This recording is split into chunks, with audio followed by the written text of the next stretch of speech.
Hello, everybody. Welcome to another edition of Writers Drinking Whiskey, your literary happy hour, the only show on the internet that slurs and belches its way to create it in a new language, one shot at a time. I am your host, William R. Hensey, and today I am really honored and thrilled to have rock god, tongue twister aficionado, author, and editor extraordinaire, Dale Stromberg with me. Dale, welcome to the bar. Well, thanks for having me to the bar. Yeah, I'm yeah. I'm really I'm really happy. I'm really happy to be here and talk to you.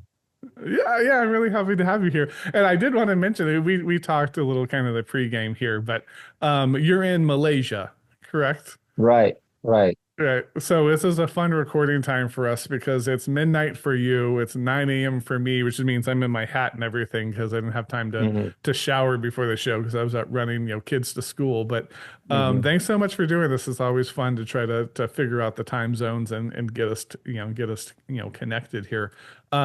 Speaking of where you are in the world, oh, actually, before we hit the Malaysia portion, I need to give you our whiskey notes introduction. I used to say the 10-cent introduction, and then there was inflation. It was like a $10. So I said Cliff Notes introduction, and I realized that wasn't appropriately alcohol themed. So I changed it to the Whiskey Notes introduction. And I'm probably going to butcher some of these book names. So feel free to correct me as I go. So on the author side, you have, I think the latest book is Mage. Did I say that remotely correctly? Midge, yes, that's right. Yeah. Oh, okay, very good. I got it. You also have Geyer and you That have one, collections. Oh, okay, what is it? yeah. Dyer. Gyre? Dyer, yeah, yeah. Yeah, yeah. Okay, very good. And then you have collections of melancholic parables, and do hmm you have accent signs on these? So I may also get this one wrong, but varied paralyses. Oh, okay, got it right. You're also an editor, as I had mentioned in the thing. You worked with folks from across the globe, including Rowan O'Doul. Or I said O'Doul. Did, wait, why am I blanking? How do you say the last name again for Rowan? Did I say it right the first time and just think I said it wrong? Sorry, I can't help. O'Doyle, O'Doul. I mean, he and I know each other internet wise, so Yeah. Yeah. yeah, I have the I same think I exact said it problem as you. right. Yeah, Yeah, no, yeah, and sometimes I think I say things wrong and they're like, no, you're saying it right. And I right. get in my head about it. Anyways, and I'll link up future me, link up his episode here because he put us in contact. And I always like to mention those 6 degrees of separation. You're also a translator for English Japanese. And as I Yes, mentioned in the beginning, I was really interested in you fronted a few bands. And I think you were in Japan when you fronted the bands, correct? So I assume those were that's right. Yeah, Japanese speaking bands. yeah, that's right. Yes. Yep. Yeah. Very cool. So, so we know you're in Malaysia, but I wonder then if you can kind of, I always like to ask where's the best place to get a drink. And I'll ask that, for sure here because it's my own. One day I want to just do a writer's drinking whiskey, pilgrimage and go to all the best places to get a drink that people have mentioned. So, maybe you could tell us, kind of more where you're at in Malaysia. What's the best place to get a drink there? Well, I'm in a town called Petaling Jaya, which is like, how to describe it? So there's Kuala Lumpur, and then there's the greater Kuala Lumpur metropolitan area with a bunch of cities, and we're one of those. Okay. So, and it's an interesting place. It's pretty metropolitan, but at the same time, it's not right in the city center. So your landlord doesn't skin you alive. He kind of skin you alive, but not totally skin you alive. And there's a lot of diversity here. There's a really diverse population here. And in terms of getting a drink, the bad news is Malaysia is not the best country to get a drink in Mm-hmm. because it's an Islamic country, but it's a moderate one, which means you can get a drink, but they're going to tax you assiduously. So, Sure. but if but if you've got the budget, you can go to places like Bukit Bintang, which is a part of Malaysia that part of Kuala Lumpur that has a nightlife, and it's a lot of fun there. Or you can come to my house, and we'll just get Tiger beer from the supermarket and we'll drink tea. Very good. I always like those. There's been a few where people have told me like I had one show these two gentlemen on that were north of San Francisco, where were they? Were Fort Bragg. So two-ish. I think they told me 3 hours north of San Francisco. And they say, "Oh, you just come to my porch." You know, they're sitting out on the porch, and I'm like, "That does look like a nice porch to have a drink on." So I feel Mm. you completely. What are we drinking today? Today I have this. I, I can't recommend this. It'll take the paint off of your. If you need paint removed, you talk to me because I have. But You have all the you, paint remover you can ever want. yeah, I'm mixing it with Coke Zero, and somehow it's I haven't died yet, so we're good. Very good. Very good. You know, it's funny when I first started drinking, I used to joke that like 90% of my body, and probably at that time it was true, was made of Captain Morgan, you know, spiced rum. Mm, mm, And then now I mean, I barely drink rum at all and definitely not Captain Morgan. But when you mix it with like Coke and things, I think that's the magic of bad liquor is you just need something like mm, because you can use Coke and things to also to clean things. It's so acidic and things that it is actually a good cleaner. And so I see it. They just counterbalance each other, you know, somehow. So thanks for that. So moving on then. So I wonder then if you could tell us. I like to call it the author's journey here. Because I'm Joseph Campbell for writers, and it's like the hero's journey, but the author's journey instead. I wonder if you can just maybe kind of give us your version, kind of when you started writing, kind of what your life's been like leading up till today. well, how long do you have?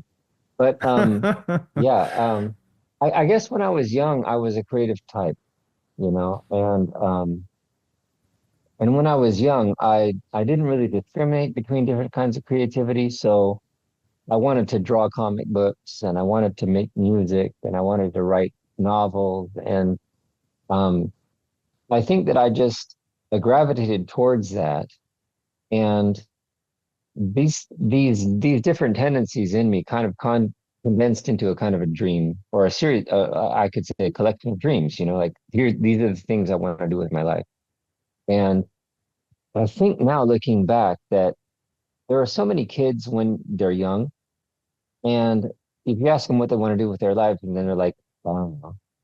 And so it's really quite remarkable to have a dream or to have more than one. Sure. So I, I feel kind of like fortunate in that regard.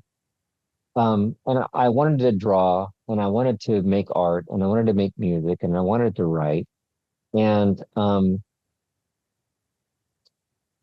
the drawing thing didn't work out, but I ended up going to school in Sacramento and studying writing. And at the same time, I was in bands and I was playing music. And I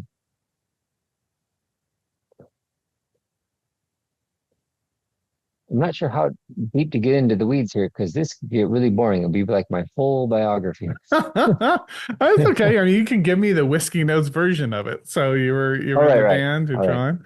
Yeah. So I I'll give you a long version. You can edit it down if it's boring. Okay. So when I was a kid, I wanted to do all these things. And I realized kind of early on that I didn't really have the talent for drawing. I didn't really have the artistic talent. And so I kind of gave up on that dream. Hmm. But when I look back now in retrospect, I realize it wasn't just about talent, it was about how willing I was to work hard. And I Sure. think when I was young, I was a teenager and I was very privileged and kind of pampered, and I didn't want to do the work.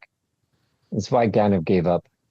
But I still held on to these dreams of playing music and also of writing. And so for school, I went up to Sacramento from where I lived. I was living in the Central Valley of California, and I went up to Sacramento for Okay. school. And um, I was very self-taught in everything, and I was making music at home, self-recording, and also joining bands, playing out, doing gigs and stuff. And at the same time, I was studying computer science in school, which I thought, I don't want to do this. So I quit and I went over to English, which was, in terms of like life decisions, extraordinarily stupid because you can't, you can't buy a house, you can't send a letter, you can't buy a postage stamp. It's just, you won't make any money. Sure. But I thought, well, who cares? So I was doing that and I was going to write my novel and I had written a novel and had a manuscript going and everything. Um, and I had this very interesting, sort of formative experience, which was, um, I don't know how old you are. I'm an old guy. I'm almost 50. So when I was very young, the internet was really new. Sure. And I mean, I'm like the about to web be and like, 47, so we're about the same age then. we're about the same age. So you remember GeoCities, Mm-hmm. right? Sure. And it Yeah. was like, and at the time it was like you can make your own website, and it was like revolutionary. And I had just gotten on the internet, and I really loved music, as I just mentioned, and I really wanted to be like Kurt Cobain, basically, which is kind of embarrassing now, but I wanted to be Kurt Cobain, Sure. and and I loved music, and in those days, as you probably remember, if the band didn't release a lyric sheet like inside the CD case, you just had to listen really hard. There was Right. no Yeah. other resource for you until the web came along and you could search and find out, what the lyrics were. Right. And in those days, bands didn't realize they needed to have websites. So so it was like when in the early days, like the people making websites for music were just fans. Sure. And Yeah. so I was obsessed with Sonic Youth, and I found this Sonic Youth website made by some schmuck who was just like making a website, and it was like the most exhaustive thing.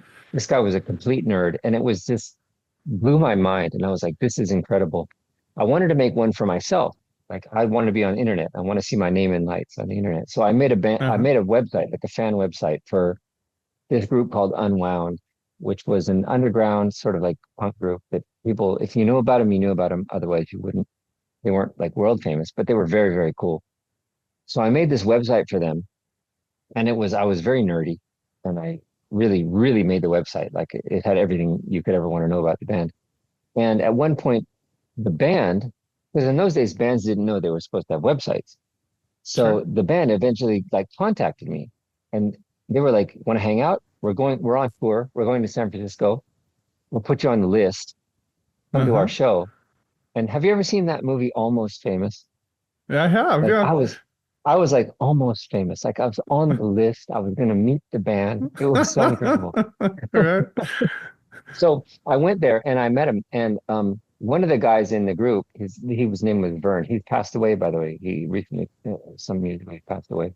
But Vern and I got to talking, and he was very friendly. He was very like giving with his time and generous. And he was talking about the group and about what they had done. And Vern talked to me about the fact that when he and the other guy in the band realized we're musicians and this is what we're going to do, they just dropped out of school. They dropped out of Sure. high school and they joined a band. And this had such an incredible impact on me. I find it difficult to explain, but it was like I had grown up with this path laid before me of Right. like, go to school, work hard, get good grades, graduate, get married, buy a house, have your 2 point however many children. And like Right. to drop out of school was like suicidal almost to my viewpoint. But this guy had been Sure. so into what he was going to do that he said, I'm going to dedicate myself to this art. And it had such an incredible impact on me. So, where was I? So I was really into music and I was really into writing. And I had been pursuing those things. I wrote myself a novel manuscript, which really sucked. And I had been playing in bands. And then I got married. Um, Okay. and the person I married, we met in university. in Sacramento, but she was from Japan. Okay. And um, until that point in my life, I had zero interest in Japan. And I had this kind of weird prejudice against white guys who were really into Japan. Like, Sure. Sure. you're I know what laughing you mean. along, you know what I'm talking about. Well, yeah, because I think that's also like when anime and stuff got big, you right? At some Yeah, point, like suddenly there was that influx of Japanese yeah, culture. And yeah. I remember I had a friend who was in a band, like a punk rock band, kind of not as big as like the band you were saying even, but did a lot of the local like Hollywood, what was I think it's still there, but Whiskey A Go Go was one of the bigger clubs kind of Yeah. around there. And so they had done some nicer venues, but nothing big. And I think they're defunct now for many years. But their biggest song was one called Asian Girl, where they were just like waxed poetic about how much they loved Asian women. And I just remember thinking like it was so on nose, and it's like, yes, every guy likes an Asian girl. Okay, I get it. Yeah, yeah, yeah. It was just hilarious because, fast forward 10 years, my wife is Chinese. Mhm. But I know what you mean about the sudden, like every, not, I mean, it's certainly wasn't every, I'm generalizing, but the every white guy suddenly being very into like, Japanese culture and thing, Eastern culture more generally too, and suddenly making it like their identity and kind of rolling your eyes at it. Not that there's anything wrong with it per se, but I get where you're Yeah, coming from. yeah, yeah. Right. And and so despite my misgivings, once you fall in love, things change a little bit. And so um we eventually we made the decision to move to Japan. And we had a we had a daughter from her previous marriage. And so despite my sort of like, because I was always kind of ambivalent about following that path of like, you know, buy the house and make the family and stuff. But Sure. um, the way that things worked out is that I was going to be sort of like the breadwinner and working. And so those dreams of like writing novels and making music, like it all went on the sideline. And for a while, I was a salaryman in Japan. And um, we moved there, and I was doing that. And then the marriage kind of fell apart. We got divorced. And then I was in Japan. I was a small town kid. I finally was living in a big city, and I had like a big boy job, and I had a little bit of money. And I thought, what I'm going to do, plus midlife crisis, mental health, blah, blah, blah, blah. Uh-huh. And I thought, Sure. I want to get back to that, you know, those things that I used to love. And I thought music, writing, and I remembered what I had learned or what I thought I had learned from Vern from online, because he had quit his school and he had said, I'm just going to do this one thing. And I thought, I have to do just one thing. I have to either choose music or writing, but if I do both, I'll probably never get it done. So I chose music, and it was because I didn't want to be isolated. I wanted to be around people. And Sure. so I made music in Japan, and I was doing that for a while. And I had singer-songwriter stuff. I was doing solo stuff. Um, and as I was doing that, I was writing songs, and they were in English. And from time to time, you're I would find like parts of the lyrics I didn't like.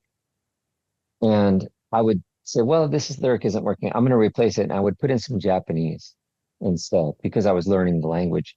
And maybe because the Japanese was just weird, or maybe because I didn't really understand the conventions of pop songwriting, where, in Japanese as well as probably in the US as well, like some pop songwriters appear to have a vocabulary of about like 25 words, right? And they just like, Sure. it's the Yeah. same crap. It's like I've been around the world looking for a girl. Like it's like the same stuff. But Right. I didn't know that. And so I was writing Japanese lyrics that were just like whatever I wanted to say and mixing Japanese and English. And when I played this for people, people seemed interested. Um, and I thought, I can only do one of these things.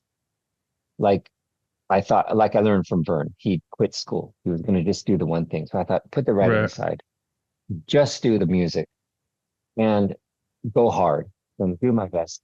And because I was mixing Japanese and English in the lyrics, it was like, I can only do this in Japan because Hmm. although Japan as a country, they punch above their weight economically and stuff, but the language is really confined to the country. So I was going to stay there. I was going to stay as long as I could. I was going to go balls to the wall with the music and see what I could get done. And I formed bands. We did like a lot of playing, a lot of gigs around Tokyo. We toured a little bit here and there, put out records a lot. And high watermark for us was one of my band's records got picked up by a distributor, and it was in Tower Records in Shibuya, in Shinjuku, places like that in Tokyo, um, for a very short time. And then the Uh-huh. management of those record stores realized that we weren't selling, and they called us up and they said, "Come get your, come get your records." But we did our best, and then it Sure. kind of fell apart. And then I came to realize I wasn't that proud of what I was doing, and I didn't think I was making good music, and the dream died. But I can imagine an alternative version of myself in a different universe. I'm about the age I am now, right? I'm at a Uh-huh. bar with my whiskey, and I'm staring into my whiskey with a tear on my cheek, and I'm going, I should have tried. I should Right. have taken my shot. But Hmm. I don't feel that way. Like I tried music and I kind of failed and I flunked out, but at least I tried. Sure. And it was so incredibly important to me to be able to say, I'm not the guy at the end of the bar going, what would have happened if I tried? I'm the guy at the Right. end of the bar who says, I did try. I found out I kind of suck, but Well, it's also just the undertaking mm, of any of the arts, right? But even like especially right. music, especially 20 years ago or whatever it might have been, um, it is it's such a mountain to try to climb that even if you are good enough, you just may not get the breaks. You may not be hitting that moment, the moment, right person, right time kind of situation. So and writing's the same. I'm sure all arts to some degree is that there's such a competition, for it. Mm, And then a lot of it is just kind of having the break, getting in front of the right people, getting the right audience at the right moment, right? mm, How many mm, writers, right, like got famous after they died? right. Because at the Mm, time, it's just either they weren't identified, or it's just that wasn't the cultural moment that it really resonated with. So mm, mm. who am I to say I don't know the band, but I think there's lots of reasons for it. But I see your point completely. Cool. I think that's lovely to ideas that you want to know that you've at least gotten to try it, right? Like I was Mm, when I had my first daughter, I was 20.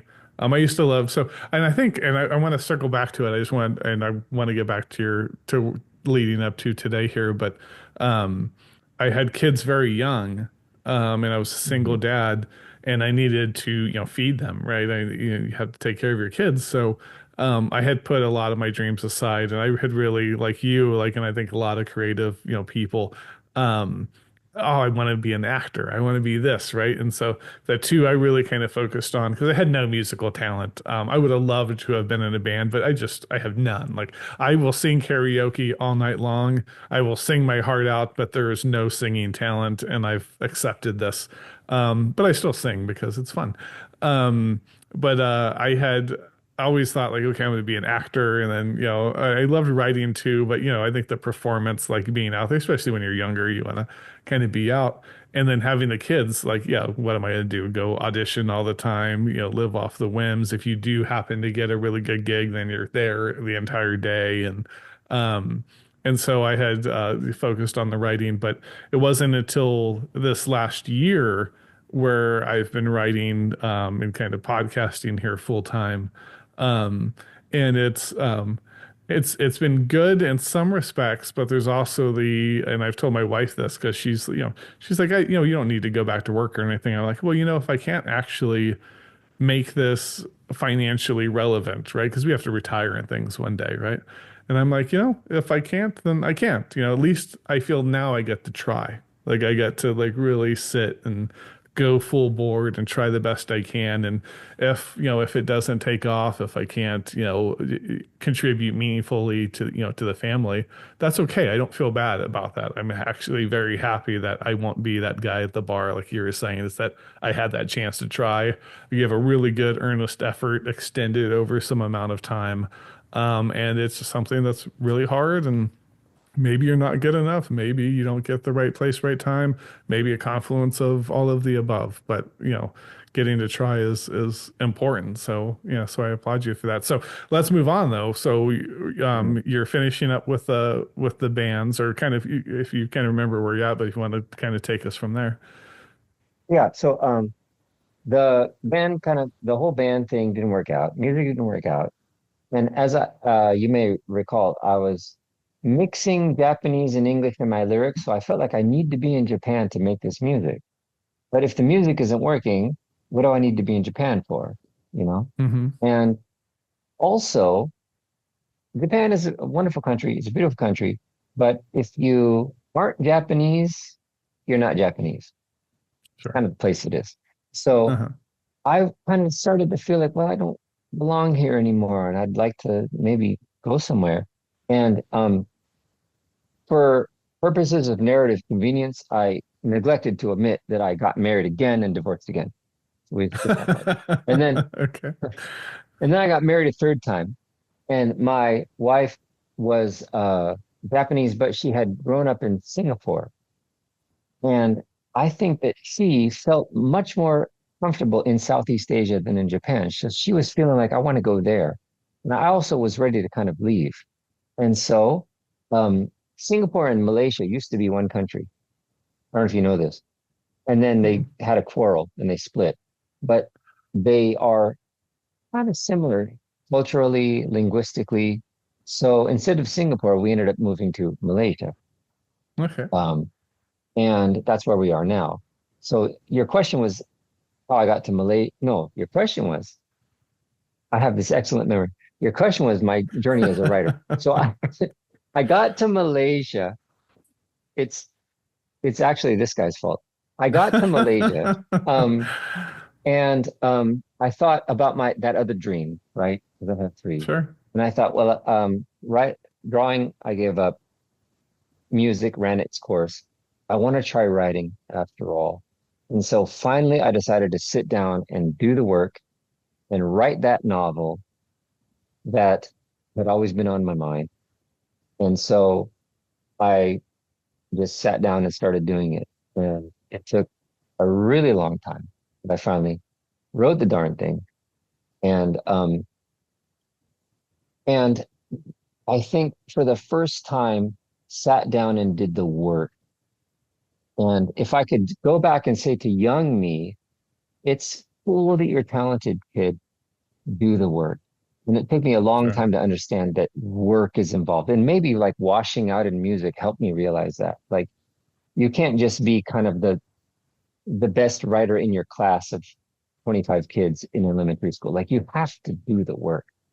Right. And um, so that's where I ended up in writing books. If you're watching Writers Drinking Whiskey, you are taking part in the meaning economy. And I mean that sincerely, even if my voice kind of has an ironic tone. This show is all about uninhibited, authentic conversations. And the quest we are on together is finding the authors and the works that are going to add meaning to the world and stand the test of time. And to that end, I will be releasing my most ambitious novel yet, Pirates of Appalachia, as a weekly serial on Substack. Pirates has everything you're looking for in a novel. It has adventure, it has pirates, it has hostile corporate takeovers, prophecy, love, longing for belonging, heroes, villains, psychedelic shenanigans of the highest order. Think 1984 with the funny bone. Kurt Vonnegut, if you found him drooling in an alley after a 3-night bender. Twain, if you replace that badass mustache with an eye patch and negligee. And rest assured, no sensitivity readers were injured in the making of Pirates of Appalachia. So please check out Substack. It's meeting the market needs by connecting readers directly with today's very best storytellers. We're just skipping the corporate kind of media apparatus and the endless scrolls on Amazon or Instagram or whatever else. You can get directly to creators on there, get a taste for their work, and then follow along the people that you love. And now let's get back to your regularly scheduled programming. All right, very good, very good. Yeah, there's a couple things I wanted to make sure we touch on there that I thought was fascinating. One is that because I'm sure a lot of people watching this, especially kind of the writers of the group that join on will have had similar experiences with, I want to do this, I want to do that. And what I always think is fascinating is like kind of what people gravitate to. And I think, my kind of theory is you tend to gravitate to, and you're probably realistic about it, but you gravitate to what you were most talented at or what you feel most talented at. I think there's probably other factors, right? Like I think you had said, like after your divorce, when you got into music, there's also wanting to be with people, and so I think there's those other emotional kind of human needs that we have that maybe gravitate to some degree. Because I get that too. I used to love and I love stage acting actually because I liked having an audience there that you actually get to feel that interaction with, and then have a cast that you kind of work with and things. So you kind of have a team, aspect to it. But so do you think that's what it was? Was it just kind of like you gravitated to the things you felt most maybe naturally talented at?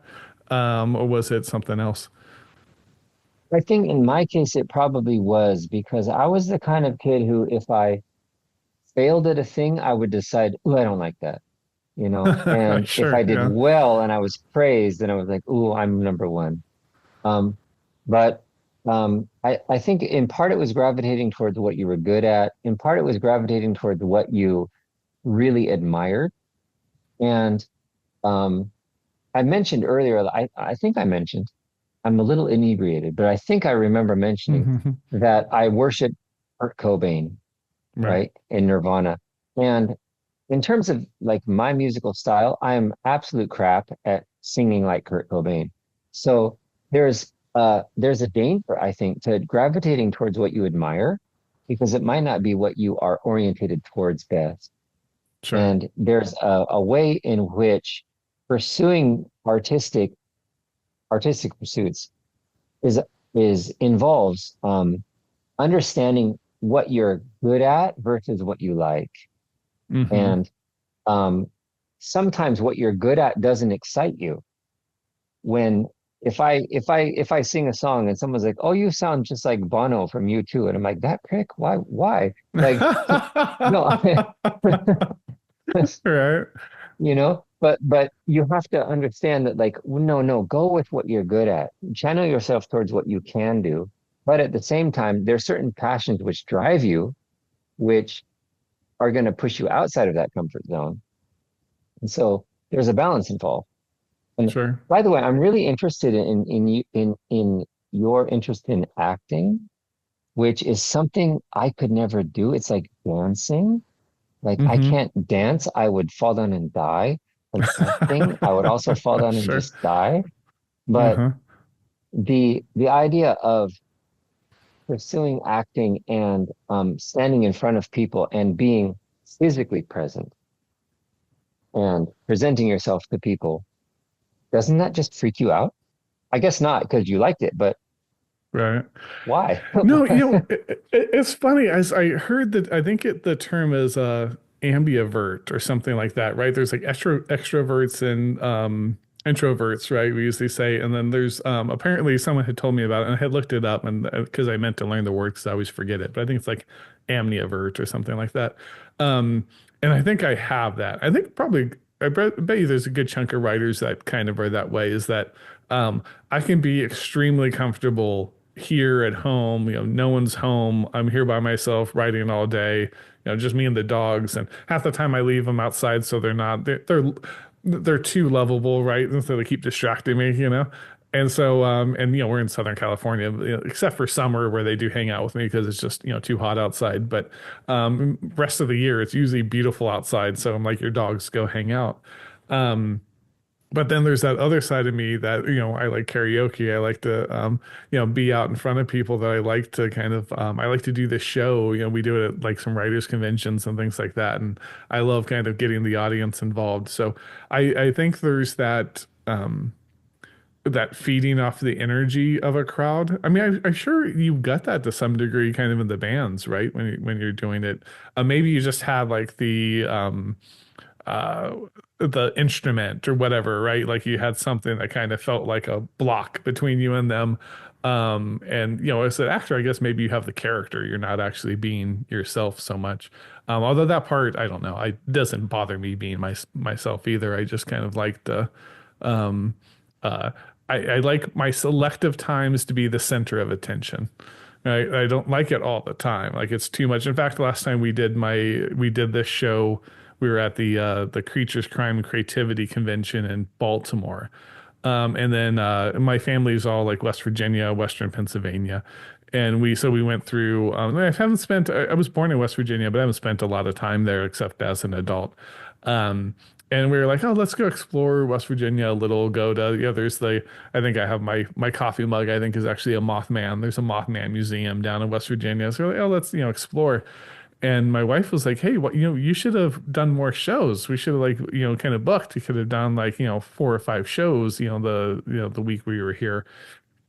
And I was like, I wouldn't like that actually. I can't do it. Like I could probably do two during that time, but if I don't have that time kind of to myself or just kind of us, I can be with family, things like that. But then it would drive me crazy. So, but yeah, I don't, and I think it feeds in. Like I loved the playing a character, right? And getting to kind of really get into that and outside of my head and try as much as outside of my body completely, right? And try to do as much as you can into someone else's body. And I think when you write, you kind of do that for all of your characters, right? Kind of a gentleman, Dario Chariello, that was on the show. He's like every writer is kind of a method actor to some degree. You have to kind of do it.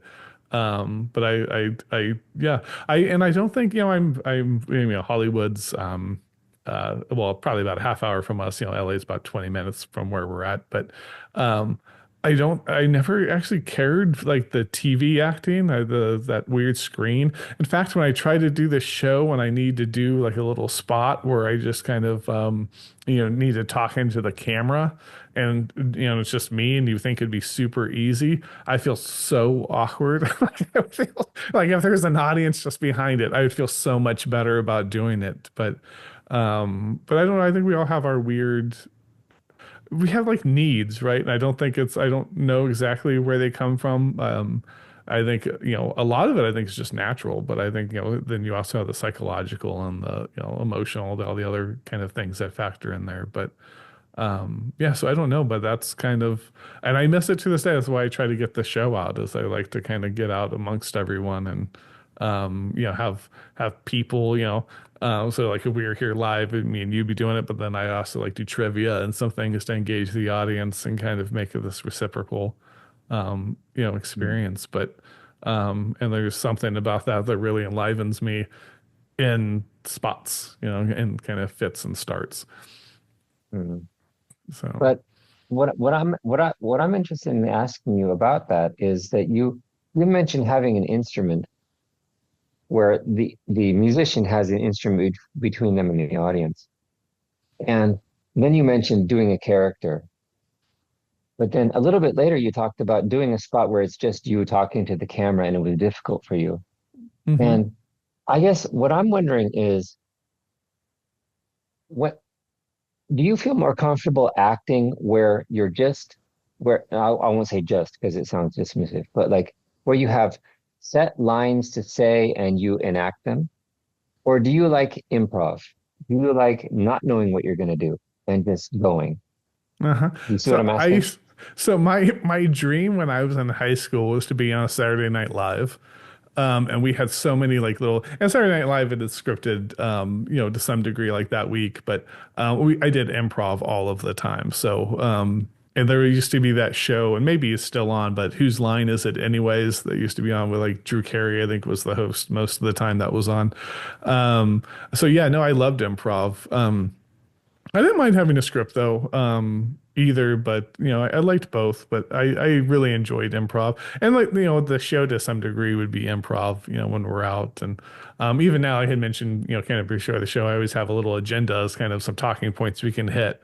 And then we've probably hit like the first two, right? And then now we've gone off. And that's completely okay. That's kind of what every show ends up doing. But and I'm completely comfortable kind of just like, just winging it and things. I think that's fun. I think there's that live wire aspect to it. Maybe that's what it is kind of when you're live with someone, everything can kind of hit the fan and you have to figure it out as you go. And there's that ticking time bomb versus, oh, I can do more takes. I can do more takes.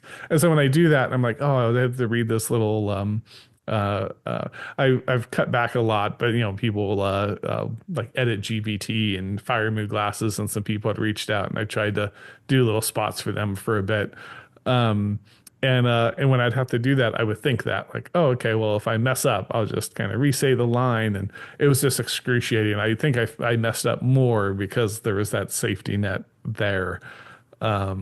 But yeah, no, yeah, I don't know. I think it's the excitement of kind of being out in front of people and the potential for falling on your face. That's exciting. And I think, yeah, I think if I was to continue doing it, I liked the improv and just figuring it out as you go a little bit aspect of it was always fun for me. So when you're doing the music, right? Because I know you wrote the songs and everything.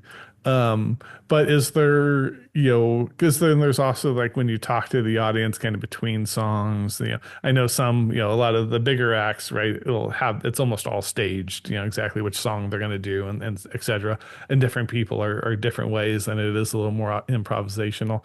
How did you handle that? Was it just kind of you hit the songs, you have some, light banter in between or whatever it might be, or was it, how did you go about that when you were doing the music?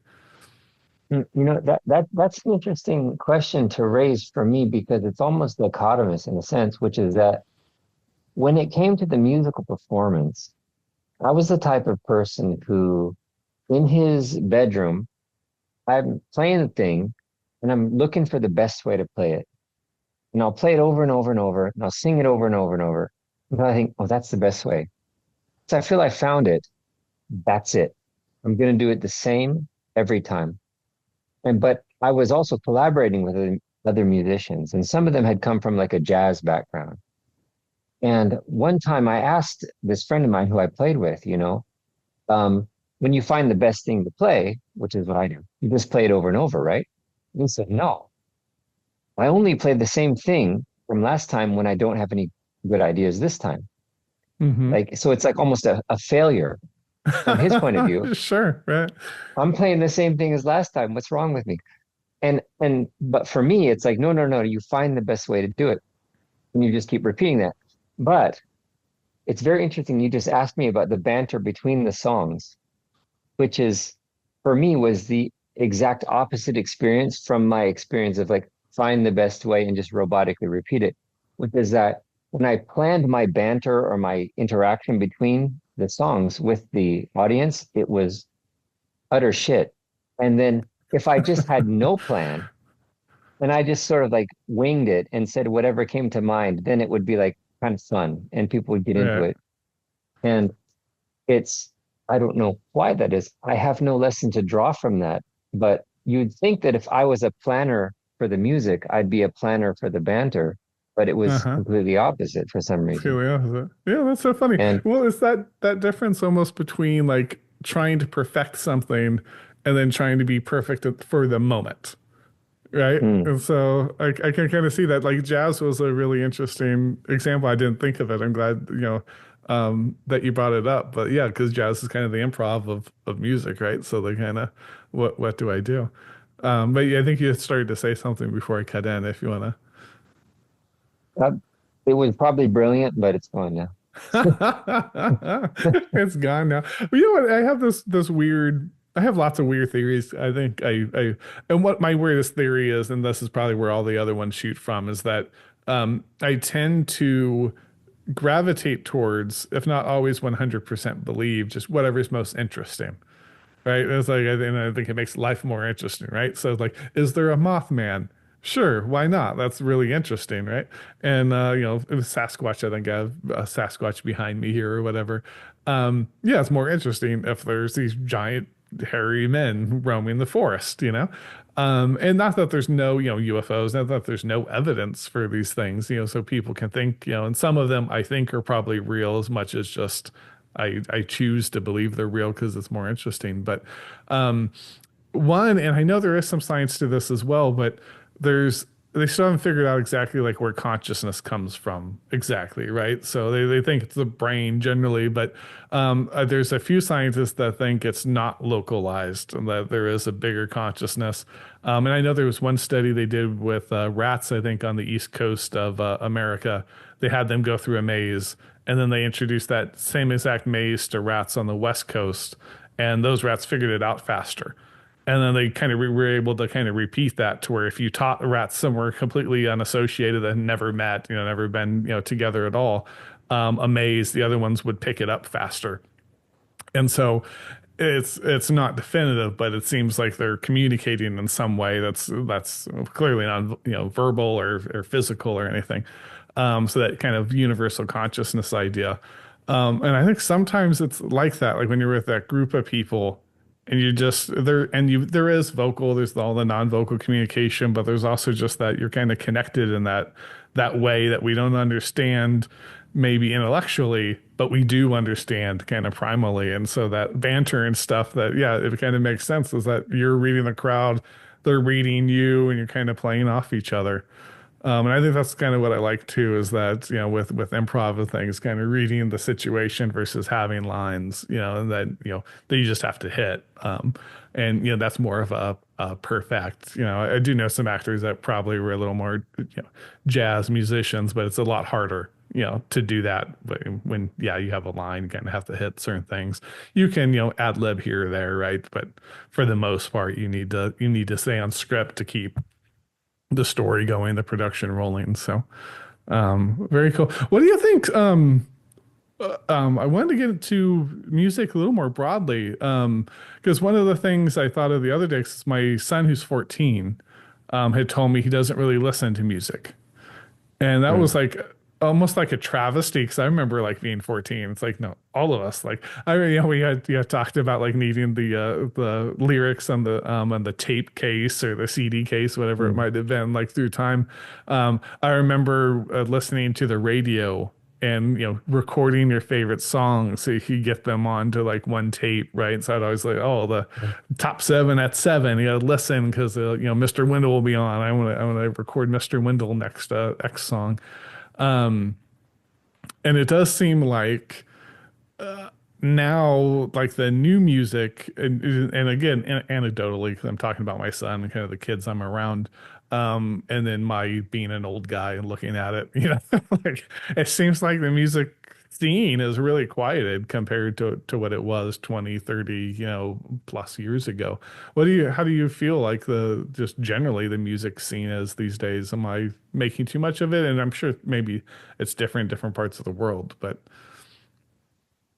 Well, I should say I'm utterly unqualified to comment on the music scene these days because I'm kind of, um, when music didn't work out for me, it was kind of like a bad breakup. And sure, yeah. I ended up I don't want to listen to any music at all. So, Right. this is going to descend very quickly into just like rank punditry, but I do think that there are some like key differences to how music worked when you and I were young versus now. And one of them is like, you know, um, there was a centralized source of music, which was like the radio station. And then there was maybe something underground, like something passed you, like a cassette that, nobody knows Hmm. about. That's all gone.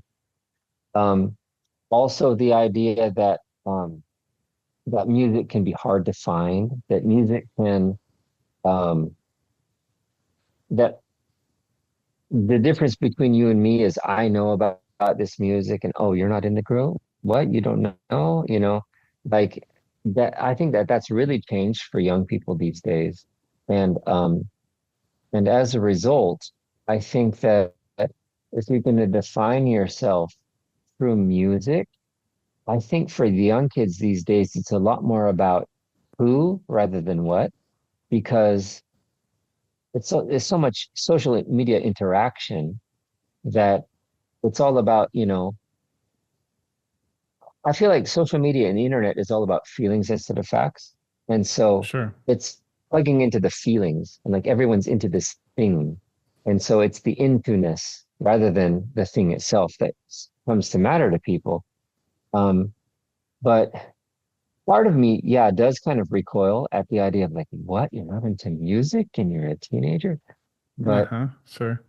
at the same time, it might be, I'm sorry, I'm going to psychoanalyze someone I've never met, but it might be just that it might be just that that because of the decentralization of everything these days, and because there is no more grand media narrative, there may have always been kids who weren't into music. Sure. But when everybody was talking about the Backstreet Boys, they were like, "Oh, I got to be into the Backstreet Boys." Hmm. And now that there's no central narrative, you can be like, "That's sorry, not into it."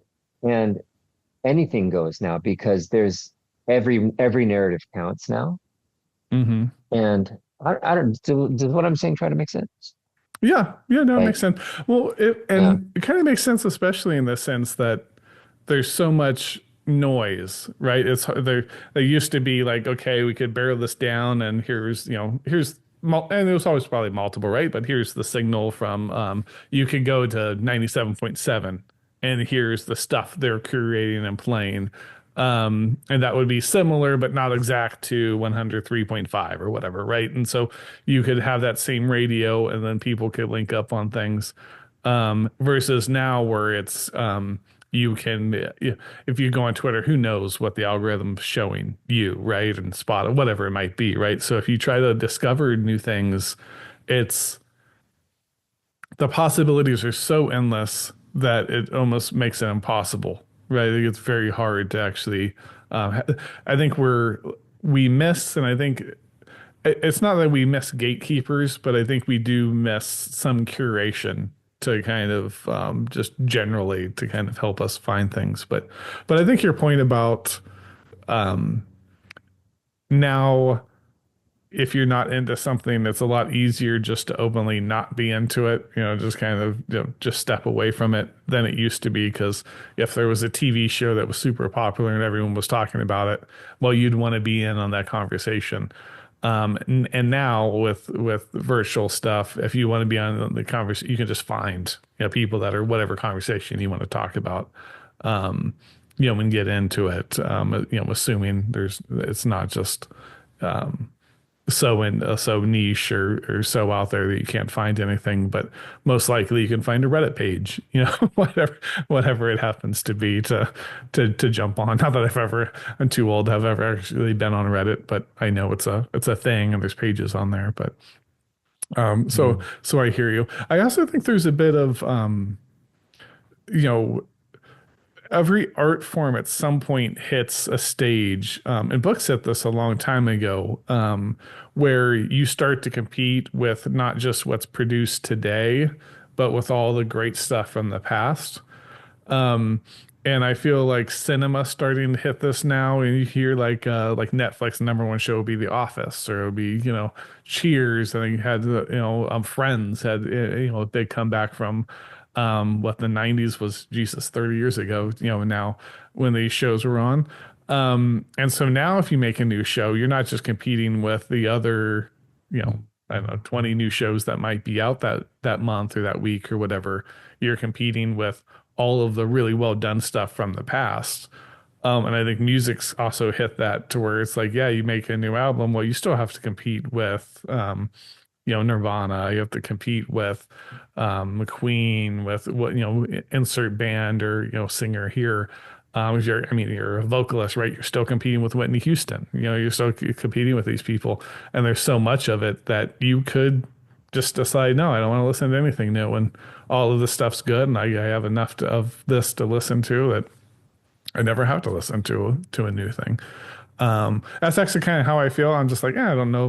Why do I need to discover new stuff? I already know the stuff I like. I can just like listen to this when I'm working out or out doing the yard or whatever, like, um, it's easier than ever to kind of find it and kind of listen to it, on the go. So it's a, it's a really cool time, I think, to be alive, actually, but it's also, there's a real flux kind of with the technology and, I think some things just art forms maturing, to where, yeah, it's cinema's very new, and so everything you did was very new. And now it's, well, okay, yeah, you can do things with AI now, but you could have done that before. It's just maybe it's cheaper now with AI or whatever, but it's not new. There's nothing really that exciting about it, compared to the first Jurassic Park, right? Make a new Jurassic Park, and I don't know, maybe are the dinosaurs are maybe 5% better. Does that actually mean anything, to the people watching or not? Probably not. Um, but yeah. Anyways, and so I did so want to check the time here because, I always joke with the name of Writers Drinking Whiskey. I'm ethically mandated to talk some writing. So, I want to make sure we transition to that. I did want to talk a little about translation though, because I always think it's fascinating, the process, right? Because it's not always, you know, um, especially if folks that have maybe grown up with one language don't realize, like, hey, it's not so easy to translate English to Japanese because there's not always like some one-to-one word and definition or connotation, right? So maybe you could, for folks that aren't acquainted, maybe you can kind of give us like how do you go about, the translation process, and then what are kind of I did a very simplistic, difficulties, but maybe you could get into what are some of the difficulties and challenges of that. Oh, yeah, we could. And I think we need to have another episode just Is that to that fully long? cover it. But I would put it this way. So from time to time in the English language, you encounter a word and somebody says a word and you're like, oh, what's that? And you want to write it down. Well, how do you spell that? And they tell you how to spell it and you write it down and you're surprised and you go, oh, it's spelled like it sounds. And you're kind of surprised. Oh, really? Sure. It makes sense, because Yeah. English spelling is very preposterous.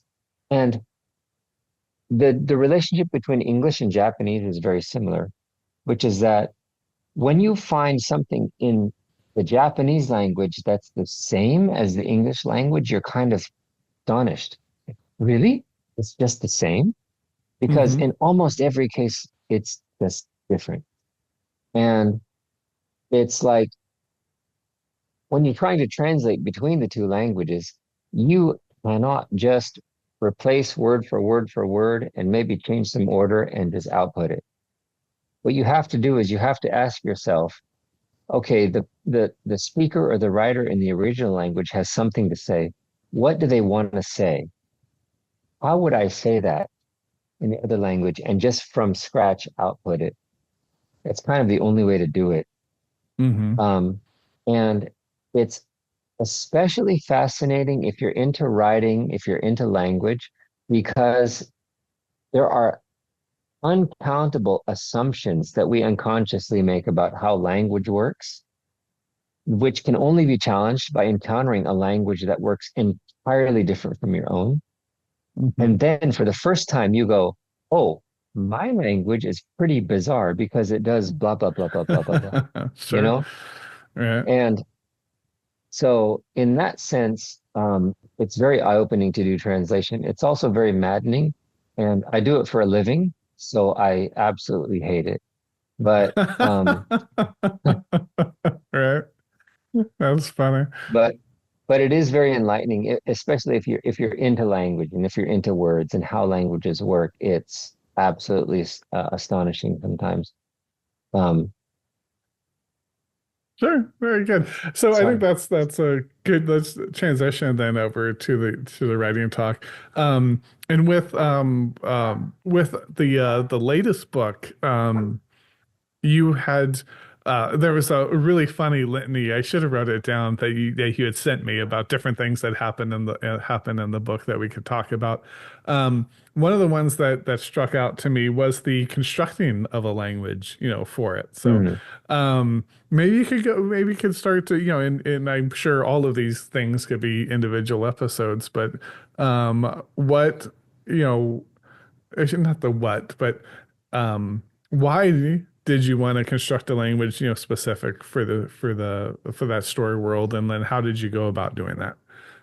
Well, the why is based in absolute just selfishness, which is simply like I had for a very long time had this conception of I really love fantasy fiction. Someday I'm going to write a fantasy novel, and when I do, I'm going to throw in everything I like. And Mm-hmm. and when I finally got down to it, and I found out that I'm an incredible nerd about so many things, I'm going to throw. I I mentioned the fact I'm a nerd. Mm-hmm. I mentioned the fact that I was going to throw everything that I like into the novel, which, when it came down to it, involved incorporating um, my love for various bizarre aspects of the language. And I'm a heavy reader of Shakespeare. And so this drives probably some people crazy. I want my fantasy fiction, but I don't want thee and thou. So sorry, if you read my novel, you're going to get thee and thou. And I love finding out about a dialectical differences in the language. Um, if you go to Scotland, people say stuff that you're like, wow, that's a word. Mm-hmm. And then, go to Ireland, and then you go to Australia, and then you find out what people in the Adirondack say and what people in Appalachia say. And it's just like, for me, it's so fascinating. The vast cornucopia, the vast variety of ways in which people express themselves. And I thought, what if I threw it all in? Now, some of the viewers and listeners of this podcast are making the sign of the cross. Right? Anyway, but I just wanted to I wanted to sort of like construct a language that just really incorporated everything I found interesting. And since I love Shakespeare and I love this sort of like expressing the fullness of the language through that, I thought I'll throw it all in. And so it's a mashup, really, Mm-hmm. of finding some interesting colloquialism in Australian English, like rort. Have you heard of this word? It's like a ripoff. It's great. It's a great word. Please look it up. Um, or like, the way that different people express themselves. And while I'm here in Malaysia, an interesting fact about Malaysia is that you have Malay people, you have people from the Chinese diaspora, you have people from South Asia. Maybe their first language is Tamil, maybe it's Cantonese, maybe it's Hokkien, maybe it's Hakka, it might be Malay, and then people speak English to varying degrees. It's a wonderful, fantastic mix, and the idea of a mixture of just mashing everything together into a language feels not only interesting, but also like that's how language works. I Mm-hmm. mean, Sure. I think that you and I speak the language we speak. You're from California, I think, so am I. And none of us talks like Shakespeare. Mm-hmm. And it's not just because we're not in England anymore. I think it's because we've absorbed so many other influences around us. Mm-hmm. Um, I think that there are probably in your and my language, there are probably Irish influences that we can't trace. There are probably Native American influences that we can't trace, African influences. It's all in there. And so the idea of create a mashup and throw in everything and see what comes out was honestly this a fun prospect. And so Mm-hmm. um, I was wildly irresponsible and I just threw stuff in and created a language. All right, very good. It's so funny you said that because I remember, because I also, funny, I did mention this earlier, but I also was going to get my degree in English. And then I left school. I had like three classes left. My wife still gives me a hard time for it. But in my case, I actually felt like, for one, I was doing well in my corporate career and it wasn't going to help me anymore. I could have still finished the three classes, but I felt like it was just destroying my writing. It was just, there's that academic track. And I know lots of great academic writers, but there was certainly an academic track to it. And I didn't, I respect Shakespeare and like Shakespeare, but I also, want to create something new, right? And so the being something new and wild and um going away from traditions, maybe respecting them, but going away from different, Hemingway, whatever it might be that they're teaching.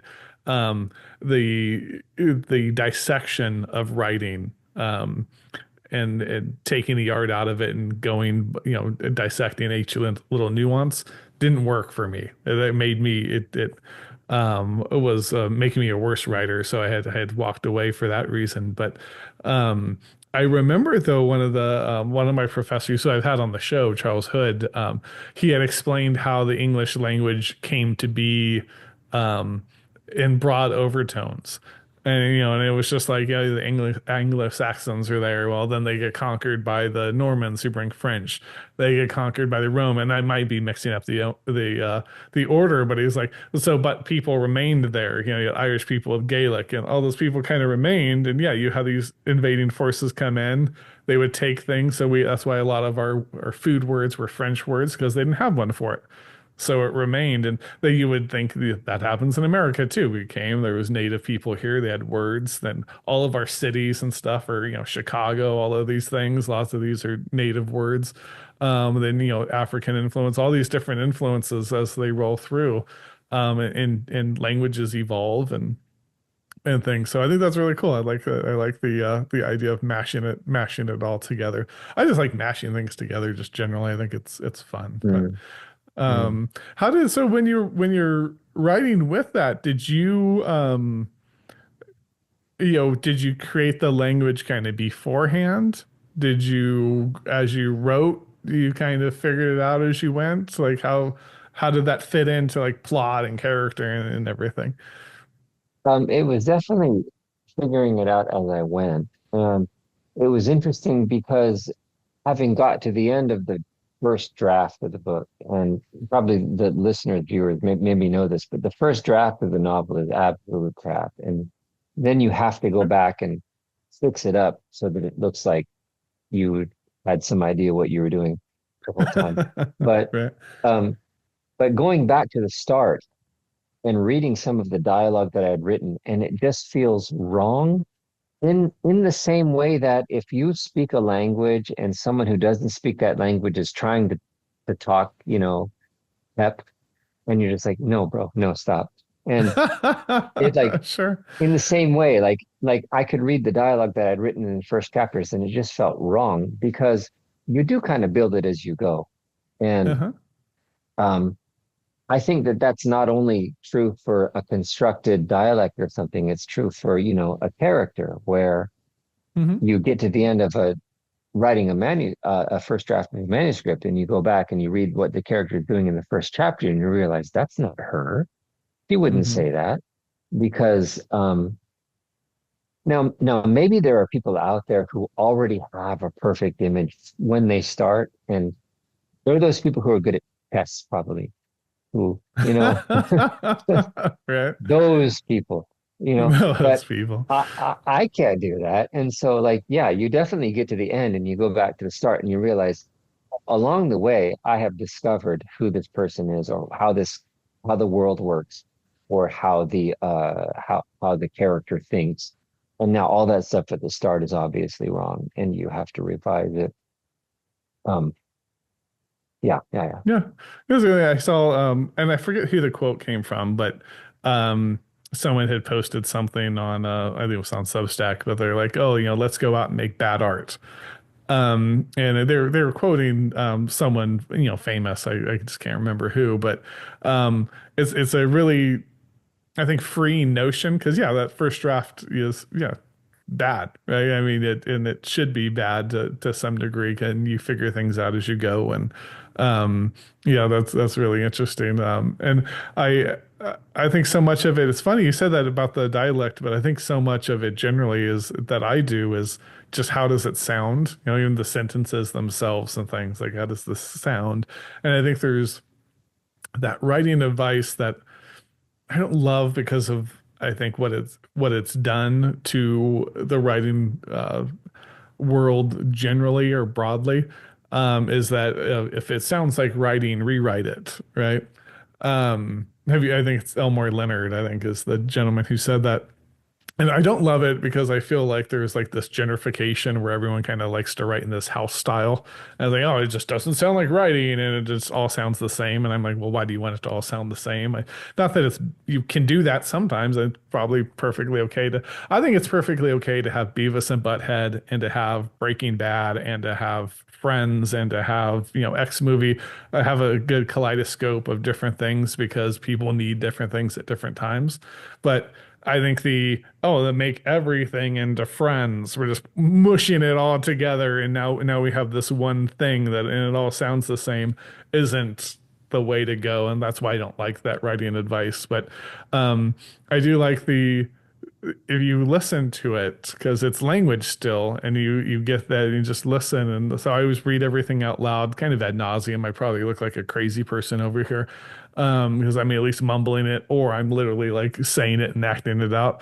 And because even just your regular paragraphs, right, your descriptions of things, I think that's when you can kind of go, oh, okay. And I think that's where that advice can actually be good because I think there can be moments in there where you're like, oh, that sounded not human. That sounded, something felt weird and went off about it.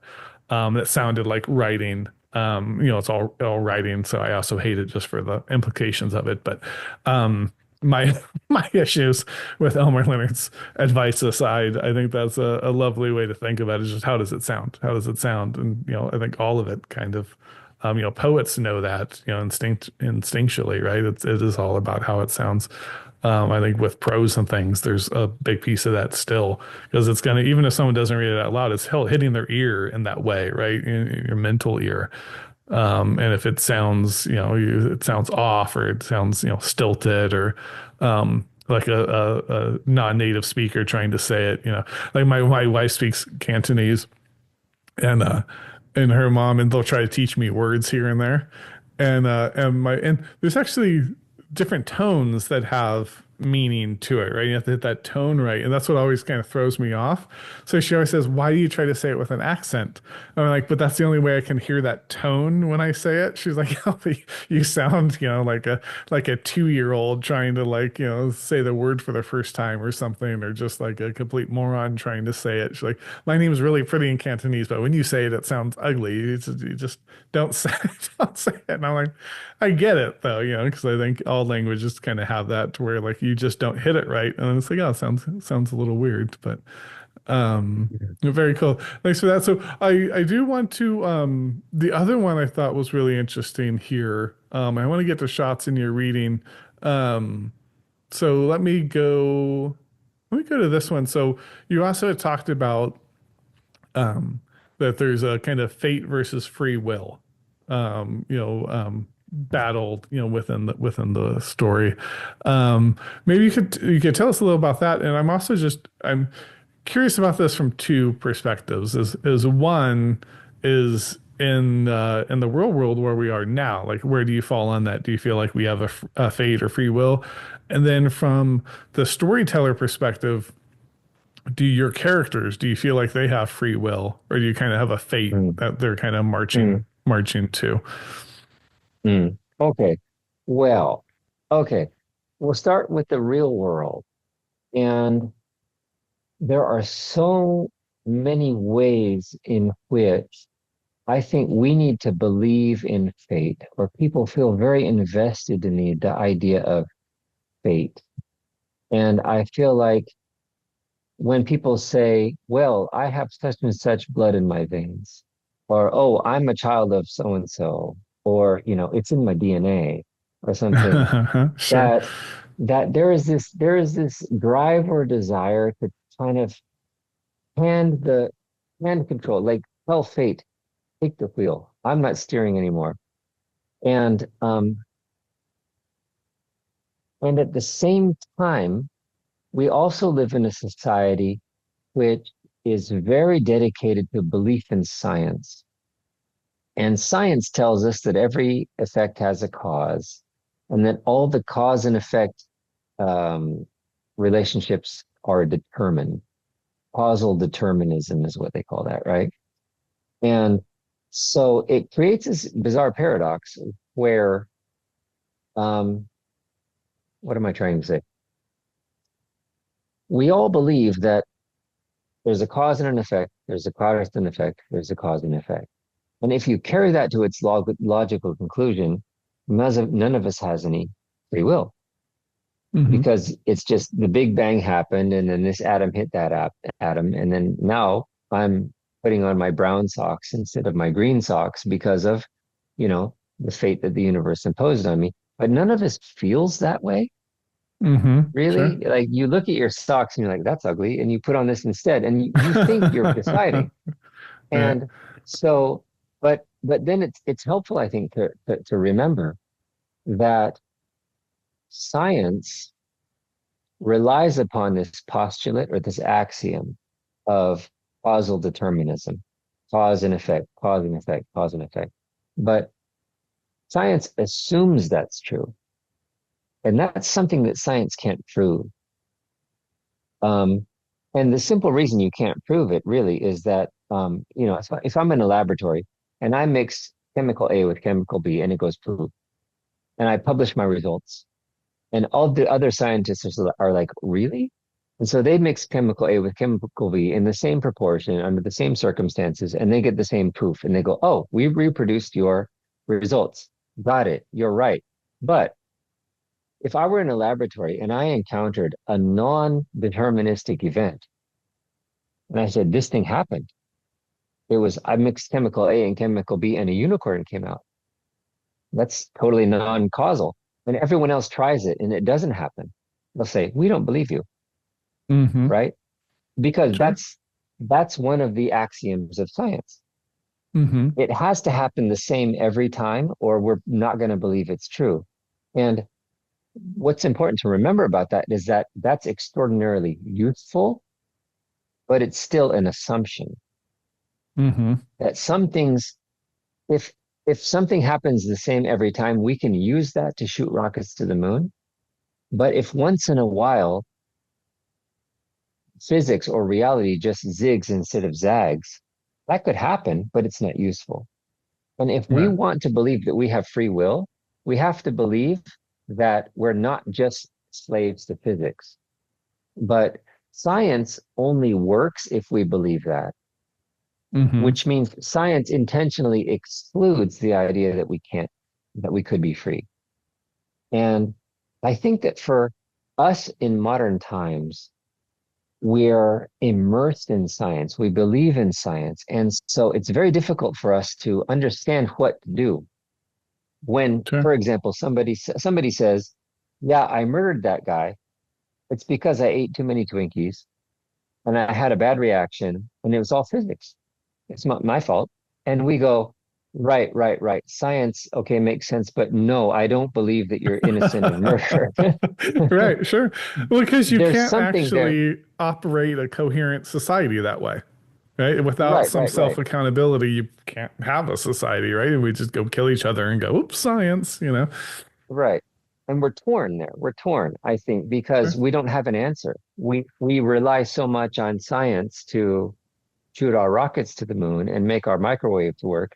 But at the same time, we rely on a human sense of who we are to negotiate those very intimate and important relationships between us. And I think that it's right there in that dichotomy, right there in that friction, that we're caught in trying to understand what free will means. Mhm. And what's interesting about our current times is I think we don't have an answer. Sure. And so if Well, you're it's writing a so novel, interesting what you you said know, too there. I wanted to touch on was the we believe in science, right? yeah, It's like it has become our modern belief system is mhm, science. So we accept, and I know that James Webb has thrown this a little out of balance. There's some scientists now kind of speaking up a little, but we accept the Big Bang as fact. But then if you go to what happened before the Big Bang, they just go, there was a singularity there. And that singularity created and my dad's a has his degree in physics, was an aerospace engineer. So one of the fun things for me growing up and to this day is taking his mind about these things sometimes. But when he was explaining to them this, we were talking about this a long time ago. It's that okay, yeah, there's the singularity. Well, what's the singularity? It's basically magic, right? It's we don't know, just nothing creates everything, right? And just accept that. And that is just as magical of thinking as God came down and in 7 days created everything, right? It's okay, nothing was there and it was all created. One was a Mm, supernatural deity, the other one is science, right? So it is an interest. It's interesting when you think about scientific assumptions, like you were saying, is that there's assumptions and there's beliefs baked into science, but because we're taught the process is all about recreation and things that we think this is all, it's above that, that this is it's super rational when all these irrational things are just as equally built into it as any other belief system. mm. But then I think what also comes into play is the question of we're making all these assumptions, and if we're wrong, what does it cost us? Sure. And I think that people are very invested in believing in a lot of those scientific assumptions because if it's wrong, then how come the rocket went to the moon? You know, Mm-hmm. it worked, didn't it? And Yeah. we can make all these assumptions about future possible achievements that we can realize based on these things that we're assuming to be true now. And on the other hand, if we're wrong about the Big Bang theory or something, if we're wrong about the singularity, and I go check the price of eggs, it's the same, you know? Mm-hmm. So like, Sure. what's the cost to me if it's wrong? Like that could be wrong. Who cares? So Yeah. I think that there's this imbalance in terms of what we rely upon versus what we choose to believe. Mm-hmm. And and also you had a second question, which I have entirely forgotten. Well, So the storyteller sense, do so when you're writing, do you and so do your characters, right, kind of, do they have a fate like when you're starting out, right? Or do they kind of have free will and to some degree, right? I mean, they could be very woo-woo and you follow the muses, or the characters have a soul of their own and you follow that. We have an outline, right? I mean, where do you fall on the do your characters have, free will, or are they just kind of fated to the story you've come up with? okay, thanks for reminding me, and I blame this guy again. Sorry, it's his fault. But yes, that's a fascinating question, and like there are two ways of approaching it, and one is that yes, the characters are simply puppets, and what's the author has this ability to get all the way to chapter 15 and decide, actually, you're not friendly, you're irritable. I'm going to go all the way back to because I need you to be irritable so this scene works. I'm going to go Mm-hmm. all the way back to chapter 2 and I'm going to change you. Yeah. And it's almost like because the progression from the beginning to the end of a story is time. And the author can jump back and forth in time in the creation of the story.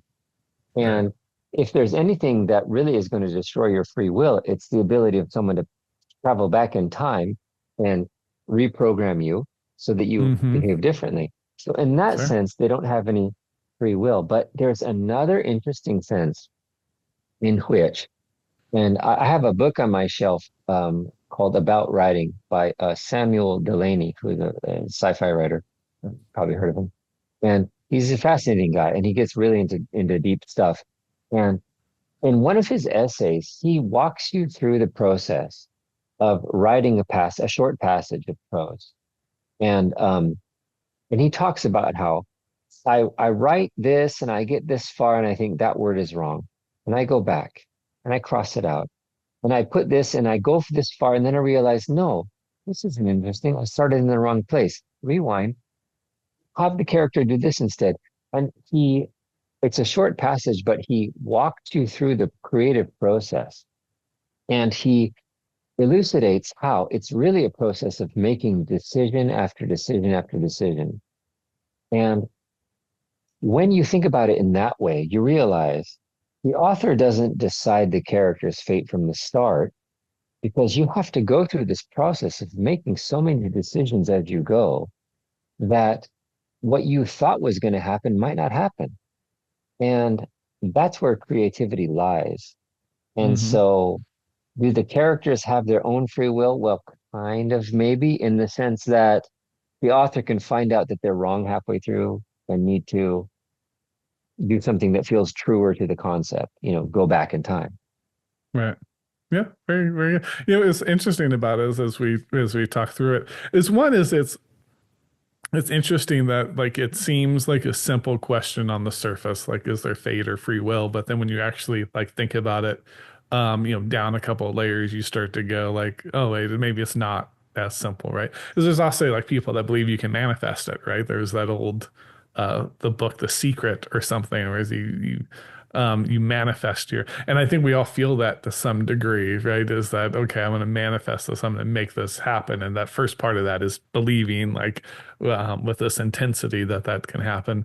I mean, maybe there is some truth to that, but then it kind of throws in the if there's are you creating your own fate as you go, and it's also your decisions, and I like the time traveler aspect of writing too. Is that yeah, if you figure it out as you go, you might not actually fully know that character until chapter 13. And then yeah, you at some point they lose free will because you're going to edit and you're going to go back and their fate where they're ending up is where they're ending up because now we're editing and you got to publish it at some point. Um but that's very interesting. So awesome. So sake of time here, because I want to make sure we get to the reading. Let's transition over to shots. So rapid Hmm. fire questions. You can or Okay. cannot do shots as we go. And I like to start all of these with some trivia. And since you do English to Japanese translation, and you invented a language for your novel, like we just discussed, I thought I'd ask you about a dead language, namely Hmm. Latin. So it's gonna be a few questions about Latin. So Julius Caesar famously uttered these words after his quick victory at the Battle of Zilla. I'm guessing it's You could Veni give me Vidi the you Vici. could give me the English or you can give me the Latin. Okay.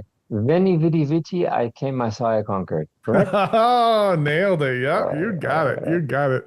The oft used IE means id est, meaning that is.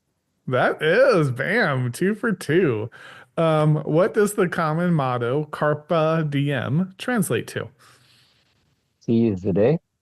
Seize the day, or more literally, pluck the day. But yeah, seize the day is the Oh, cut the day. pluck the yeah. And we talked about. I didn't even intend that. I just was coming up with some silly Latin questions, but that was kind of that difference between literally doing it where pluck the day doesn't make as much sense as seize the day and Mm, mm, mm, um mm. and theme there. But so Latin is used on many law codes, especially here in the US. The phrase, this phrase means you shall have the body and is the legal principle that protects individuals from unlawful detention. What's the term? It's not e pluribus unum. I know this. I know this when I'm not drunk. It's And when it's not like 1:30 habeas your time. corpus. Habeas corpus. Habeas Habeas corpus. corpus. Very good. 4 for 4. Great He job with hasn't that. won yet. He hasn't won yet. Also, thank you for that. Moving from our trivia to just our rapid fire questions here. So, my Okay. Okay. granddaughter, Eliana, often has the hiccups when she comes over. Do you know any jokes that I can tell her to cure them? Literally all of my jokes will cure your hiccups because they are so bad. But as for a specific joke, um, um, um, um, um, um, um, um, I'm blanking. I'm sorry. I'm failing at this. I'm failed. I failed. I'm sorry. No worries. I'll just call you next time. And we're like, hey, she has the hiccups. Help us out here. Yeah. Um, what is your most unhinged writing advice? My most unhinged writing advice is that when you feel kind of stuck or a scene isn't working, put it aside so you can't see it and write it again from scratch. which I fucking hate to do, but every time I've ever done it, I have been glad. Uh-huh. I hate to do it. My brain does not want to do it, but once I've done it, I'm like, that's better. Yeah. So that's my you will hate me, but love me later. Tough love writing advice. Very good. Well, I heard someone one time say, don't tell people your story while you're writing it, because part of the joy of creating stories is the telling. So when you Mm, talk about it, I actually am fine, but I know like people have given that advice, and I actually do kind of understand it as they've told it. So I can see that as mm, like, I've already written this. I don't want to mm, write it again. mm. But coming from it from a different perspective or a fresh perspective is sometimes you need to rewrite things completely. So um Yeah. thanks for that. What is the strangest, potentially self-incriminating thing that you've Googled this week? Oh my gosh. The strangest thing I've Googled this week. I bet I could go look at my history. Give me a history. One of these browser tabs should have something. Um, I'm not finding anything, but I'll tell you, more generally, I have Googled things like, can you make alcohol from photoplankton or phytoplankton? Okay, so let's just say you need alcohol, but all you have is phytoplankton. Can you ferment alcohol from it? And the internet will help you with this. So Oh, yes, very good. I searched for that recently. Yes. Very good. Have you ever witnessed anything inexplicable?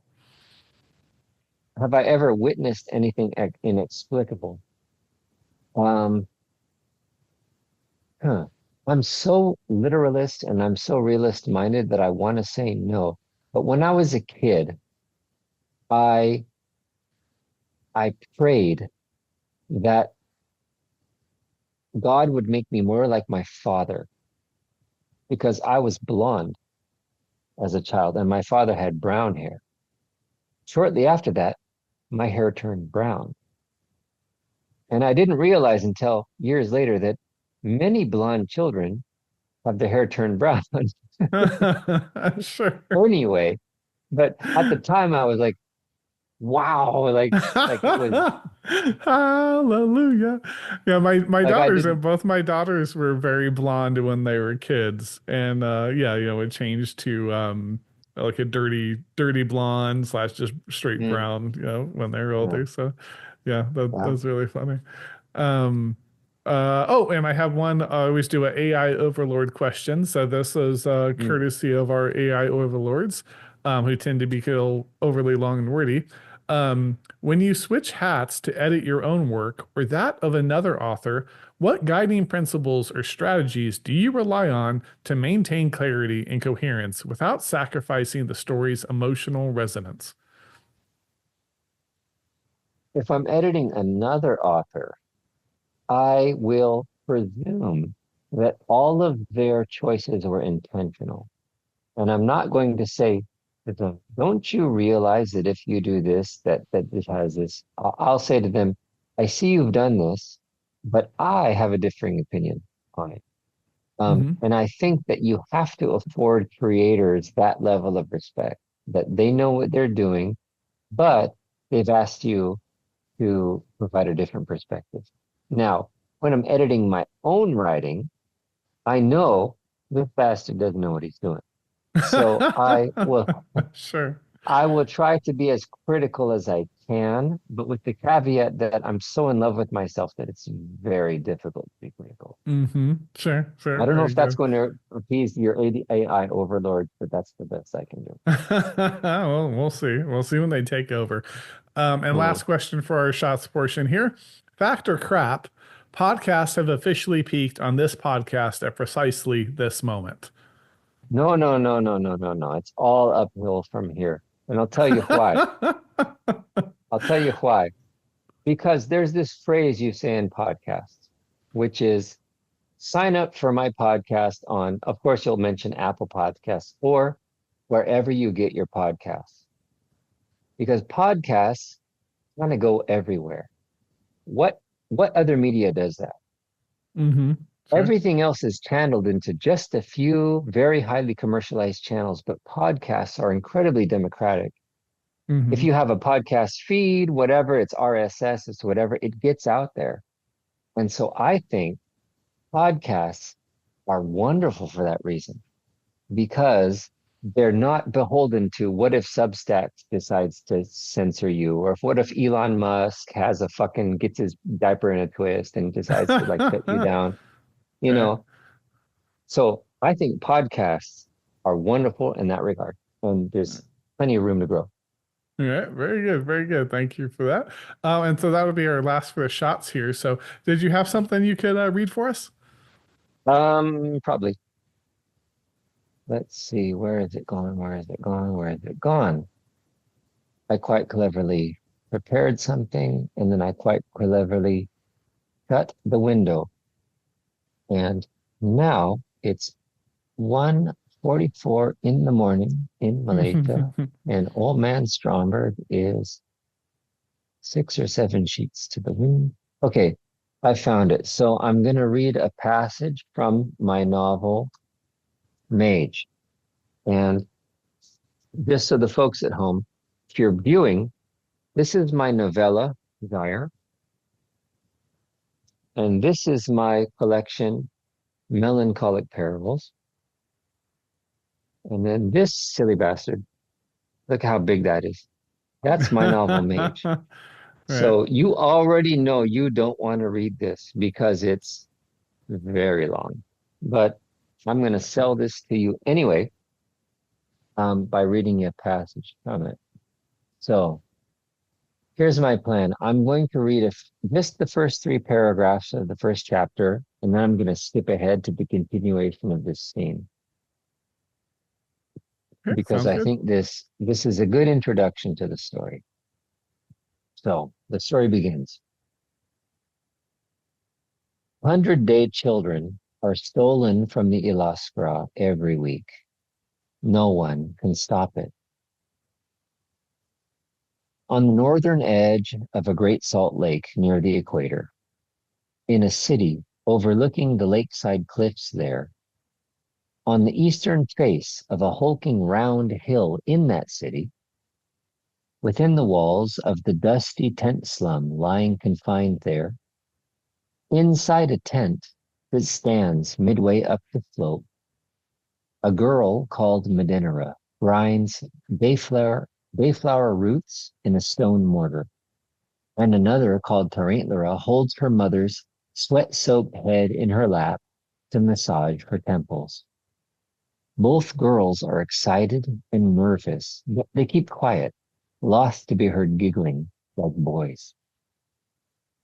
A witwife has come to help Tarantula's mother give birth. In Ilasi, their native language, she chants, "Be wifely, be calm, sleep in waking." Her voice is a womanly baritone, steady and soothing. The tent is circular, its incongruent scraps of stitched together cloth held up by a dome of mallow wood ribs. The light is low, the forenoon sun slanting through the space between the cope cloth and the aperture at the top. Soft gusts of warm wind steal into the tent through the door cloth, carrying the scent of the distant lake. Sounds of daily life in Ilaskra also drift in. So just to set the scene here, what's happening is that the scene is a birthing, and it's taking place inside of this tent, and this tent is inside of a slum. And the slum is surrounded by a wall. So these people are trapped. They're not allowed to leave this slum. And the story has 2 main characters, and one of them, her name is Tarantula. Her mother is the one giving birth, and her friend, who is the other main character, her name is Medinera. She has come to just help out. The mother's name is Svenjetta, and there's also another character on the scene who is a witwife, and she's a kind of community leader, and her name is Berliana. And now we're skipping ahead a couple of pages to continue this scene. The time comes. The witwife's mesmerizing chant has done its job. Svenjeta gives birth in deep relaxation. In the Ilasi fashion, all stand at a respectful distance as she delivers the child herself. She pulls the infant from between her thighs, then relinquishes it to the witwife for inspection. A healthy girl, Verniana pronounces. Then give it me again. Svenjeta's tears fall freely. Give me the wee meowing fool. Every phrase emerges on a sob. Madenera is quite overcome. She can guess why Svenjeta cries so profusely. On some 280 mornings, Svenjeta has run her hand over her belly and felt life grow. Some 280 times, when the noontide sun has oppressed the dusty Ilaskra, she has felt the sweat dot her skin more freely than usual because of the thickening of her flesh. In the dusk of 280 evenings, her waist and legs aching as she tended her home, he has all of a sudden been near to stumbling or to urinating involuntarily from a sharp turn of a restless child. And he has wondered on the threshold of sleep for some 280 nights what the child is to be called, how its face will look, and how the soft skin of its neck will smell. Now it breathes, nestled in her arms. Madenera's joy on Svenjeta's behalf is tinged with sad regret. It is a joy she herself will never know. But as the infant's first reedy cries fill the tent, Madenera sees the lines tighten around the witwife's mouth and brow. The next moment, she begins to suspect the reason. The infant's voice is too sharp. Only any lost could know what this means. They speak a language otherwise unknown in Huoma, and this language has a lilt which Ilas are attuned to sense, which rides on the voice even without words. The lilt in the infant's voice is piercing. The baby has too much made. Svenjeta's eyes dart to Verlina's face. Vlina? Her joy transmutes slowly to alarm. Thou, Vlina, is aught amiss? Verlina closes her eyes and whispers, Weird have Ruth. She opens them. Svenny, don't think of anything. Her tone is that of a teacher giving careful instruction. Hold the baby. Your time now is still yours. It is to be treasured. Her lips struggle to form the final word. Vinny, Svenjeta's eyes tremble. Her tears are of a different kind now, full of dread. He knows. Pray not this. Bain't there no mercy in the world?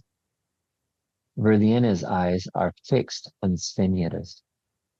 None. And that's the end of the passage. Awesome. Thank you. Thank you so much for that. And thank you so much for coming on. I know it's late for you and early for me, but it was a real pleasure getting the chance to chat with you. If people want to learn more, I have the website linked up, but is there anywhere else you would point them to? Well, yeah, the website.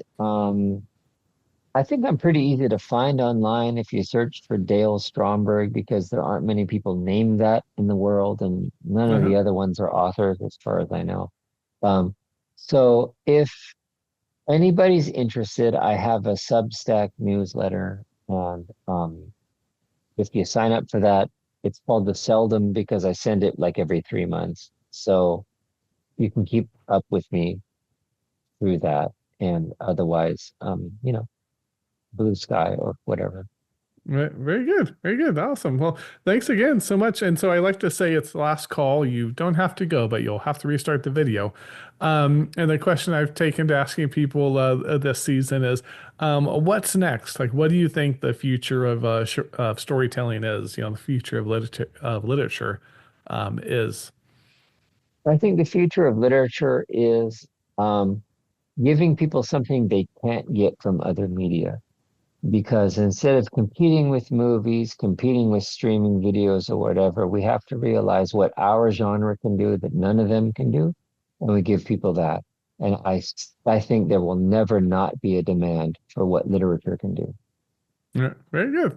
Thank you for that. And I think it's great advice. I actually noticed people do that more and more. They're trying to, getting back to that writing advice of don't make it sound like writing and, just kind of be a camera. And it's like, well, the difference is you can get into all the senses, you can get into their thoughts and everything very naturally in a book, where maybe you can do some of that in a movie. But I think famously they did like I'm gonna call it the Stinkerama, but they tried to do a smellorama movie back where they incorporated smells into this movie, and people can look it up, but it failed pretty famously, because getting the smell out of the theater for the next thing to happen was proven impossible, and it just ended up reeking to high heaven. So, I think that's lovely advice, and I think it's probably sage. So, thanks again, so much for coming on, and enjoy the rest of your night slash approaching morning here.